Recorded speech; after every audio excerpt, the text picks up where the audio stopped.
पत्नी थी अस्थि और प्राप्ति। अस्थि माने है और प्राप्ति माने और आज जाए। यही हमारी भी समस्या भैया। भिखारी के हाथ में जो पात्र था, कुबेर का भंडार खाली हो गया, पर वो पात्र भरा नहीं। देखा नीचे तो काय का बना हुआ वो पात्र था, इंसान की खोपड़ी का था। मेरे भाई बहन, हमारी उम्र भी बीत जाएगी, फिर भी हमारी खोपड़ी कभी भरेगी नहीं। तन्नक जो और हो जाता, तन्नक जो और हो जाता। मेरे भाई बहन, आज अस्थि और प्राप्ति अपने पिता मगध देश राजा जरासंध के यहाँ गए। जरासंध ने 23 अक्षुणी सेना लेकर के आज 17 बार मथुरा में चढ़ाई किया। भगवान ने द्वारकापुरी बसाई, पानी के रातों रात में 18वीं बार में काल्यवन को पहुंचाया। और काल्यवन मेरे भाई बहन देखना, भगवान रण छोड़ के भाग गए। क्यों भागे? क्योंकि काल्यवन को वरदान था, ना देव से मरे न वो दानव से मरे, किसी की दृष्टि से मरे। तो मुचकुंद जो मानधाता का बेटा था, वो सतयुग से सोया। रे मुचकुंद कौन है? सेनजित नाम के राजा की कोई संतान नहीं थी। गुरु वशिष्ठ ने यज्ञ किया और देखना अभिमंत्र जल भरा, तो कहा राजा सुबह अपनी रानी को पिलाया जाएगा, जिससे संतान होगी, तुम नहीं पीना। लेकिन राजा को रात में प्यास लगी, वो अभिमंत्रण वाली लोटा वाला जल पी गया। और जैसे जल पिया, रातों रात राजा का पेट भी बड़ा हो गया। जब पेट बड़ा हो गया तो 20 से थाड़े कपाल योग क्रिया के द्वारा वो छोटा सा बालक धरती में गिरा। और धरती में गिरते ही वो बालक रोने लगा। तो इंद्र महाराज ने अपनी तर्जनी लगा दिया। तो इंद्र के तर्जनी लगाने से उसका नाम मानधाता पड़ गया। वही मानधाता का बेटा जिसका नाम था मुचकुंद, सतयुग से सोया था। आज भगवान ने उसका भी उद्धार करवाया, काल्यवन का, उसकी दृष्टि के द्वारा। आज वो भस्म हो गया और भगवान आए हैं। और आने के बाद में भगवान ने अपने माता पिताओं को कारागृह से मुक्त करवाए हैं। और 16 संस्कार हुआ है भगवान का। और संदीप ऋषि के यहाँ विद्या अध्ययन करने गए, जहाँ पर सुदामा जी से मित्रता होगी। और नाना उग्रसेन से भगवान ने कहा कि नाना अब आप राज करो। लेकिन उग्रसेन ने कहा ना, हम राज नहीं कर सकते। क्यों? क्योंकि अयाति नाम के राजा ने हमको शराप दिया है कि हम राजा नहीं बन सकते। इसलिए महाराज हम राजा नहीं बनेंगे, आप बन जाओ, फिर काम तो हम करेंगे। और यहाँ जरासंध ने 18वीं बार में काल्यवन का उद्धार कराया, लेकिन जरासंध को भगवान ने नहीं मारा। और वो सुखदेव गुरुदेव कहते हैं, पर्वत में आगी लगाया, भगवान ने पर्वत को आगी को पी लिया। तो सोचा कि ये मर जाएंगे। दाऊ भैया ने कहा कन्हैया तुम रण छोड़ के क्यों भागे और आगी को क्यों पिए? कन्हैया ने कहा दाऊ भैया तुम हो गए विवाह योग और हम हो गए विवाह योग। अब वो आगी लगाया और उसने सोचा जो जल के मर गए। नहीं तो जिस दिन अपनी बारात जाए, भाई दिन वो जरासंध आ जाए तो सब किरकिरा कर देगा। इसलिए वो ना आ पाए और अपना ब्याह हो जाए। कहा ऐसी बात है? बोले हाँ, दाऊ भैया का विवाह हुआ रेवतपुर कन्या रेवती से, और रुक्मणी का विवाह अब होने जा रहा है। मेरे भाई बहन कहते हैं कुंडलपुर के जो राजा थे भीष्मक, उनकी पत्नी का नाम था शुद्धमता। क्या नाम था? शुद्धमता। उन्हीं के यहाँ लक्ष्मी स्वरूप कन्या का जन्म हुआ, रुक्मणी का। रुक्मणी कथा सुनी थी ब्राह्मणों से, तो कथा सुनकर के ही रुक्मणी ने कन्हैया को पति बना ली। पर रुक्मणी के जो भैया थे वे चाहते थे कि मेरी बहन का विवाह शिशुपाल से हो, लेकिन रुक्मणी और भीष्मक नहीं चाहता था कि मेरी बिटिया का विवाह शिशुपाल से हो, वो तो भगवान से हो सोच रहा था।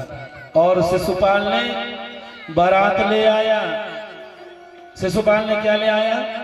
बारात ले आया मेरे भाई बहन। और यहाँ सुखदेव गुरुदेव कहते हैं आज रुक्मणी मैया गौरी पूजा कर रहे। मेरे भाई बहन पहले गौरी मैया बोलती थी पत्थर की मूर्ति, और हमारे देश में आप कछु का भी व्यापार कर लो वो चलेगा।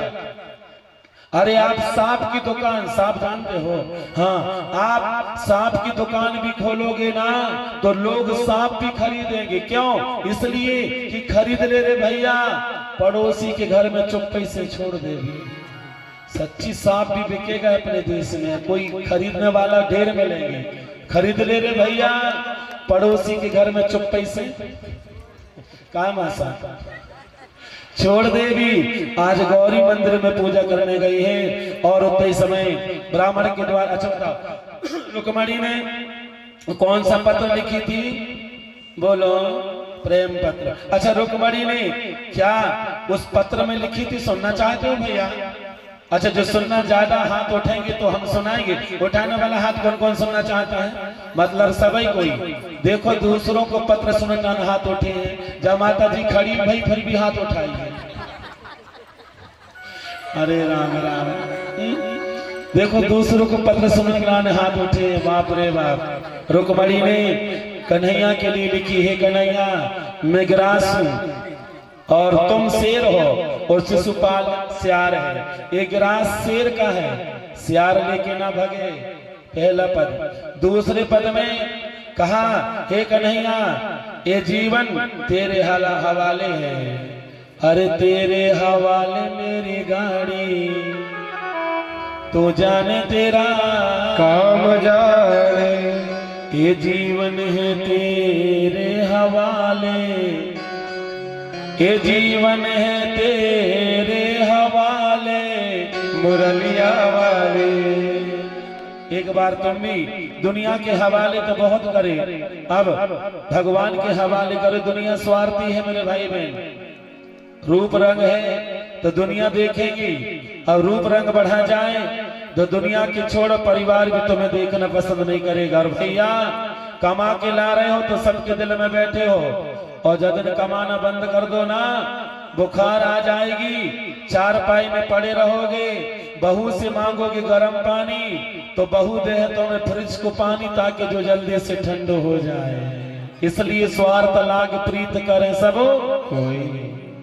हमें कटे पुतली तेरे हाथ की, हमें कट पुतली तेरे हाथ की। अरे चाहे जैसे न चाले मुरलिया वाले। एक बार कहो ना, ये जीवन है तेरे हवाले, होगा हवाले। अरे दिल से तो कहो, ये जीवन है तेरे हवाले, मुरलिया वाले। ये रुक्मणी में लिखी। और कहा महाराज, जैसे पत्र पढ़े भगवान आए हैं, और आने के बाद में रथ में बिठा ले और लेके जा रहे हैं। रुक्मी पीछे पीछे गया और कहा भोजपुर नगर में रुक्मी को वहीं बाल कटवा करके वहीं नगर बसाए। और कन्हैया आगे देखो, कन्हैया ने हरण नहीं किया, कन्हैया तो रुक्मी के साथ युद्ध कर रहे हैं। रथ को हाँकने वाली रुक्मणी, मतलब रुक्मणी नहीं कन्हैया का। लेकिन लोग उल्टे कहते हैं, वो रथ हाँकती और न रथ हाँके वक्त अभी तो युद्ध कर रहे हैं, कहाँ हाँक रहे हैं?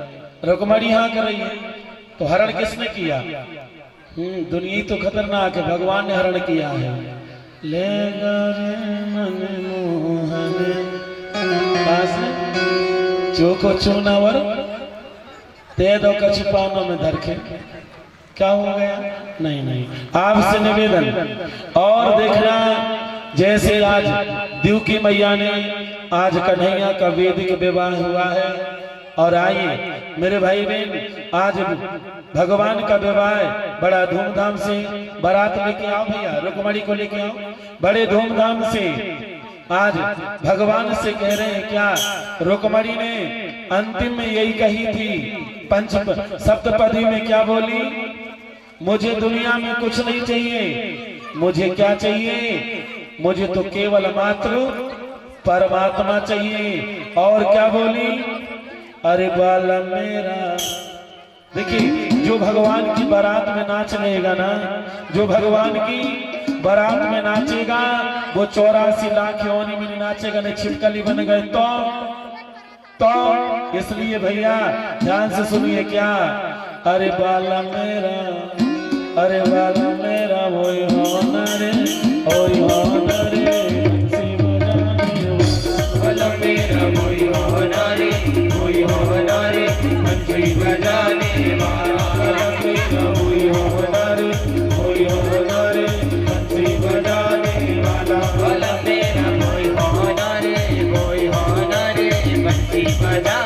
वाला, बंसी बजाने वाला बलम मेरा, बजाने वाला, बंसी बजाने वाला बलम मेरा, बंसी बजाने